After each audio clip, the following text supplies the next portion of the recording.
ಈ ಕೂದಲು ಉದುರುವಿಕೆಯ ಸಮಸ್ಯೆಯನ್ನು ತಡೆಗಟ್ಟೋದು ಹೇಗೆ? ಇದರ ಚಿಕಿತ್ಸೆ, ಬಣ್ಣ ಚಿಕಿತ್ಸೆಯ ಮೂಲಕ ನಾವು ಕೂದಲು ಉದುರುವಿಕೆಯ ಸಮಸ್ಯೆಗೆ ಪರಿಹಾರವನ್ನು ಕಂಡುಕೊಳ್ಬಹುದು.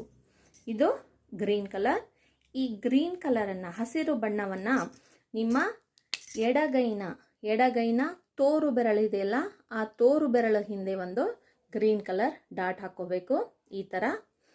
ನಂತರ ಒಂದು ಪಿಂಕ್ ಕಲರಿಂದ ಎಡಗೈನ ಮಧ್ಯ ಬೆರಳಿದೆಯಲ್ಲ, ಮಧ್ಯ ಬೆರಳಿಗೆ ಒಂದು ಪಿಂಕ್ ಕಲರ್ ಡಾಟ್ ಹಾಕೊಳ್ಳಿ ಈ ಥರ. ಹಾಗೆ ನಿಮ್ಮ ಬಲಗೈನ ಉಂಗುರ ಬೆರಳಿಗೆ ಯೆಲ್ಲೋ ಕಲರ್ ಈ ಥರ ಡಾಟ್ ಹಾಕೊಳ್ಳಿ. ಕಾಣಿಸ್ತಾ ಇದೆಯಲ್ಲ?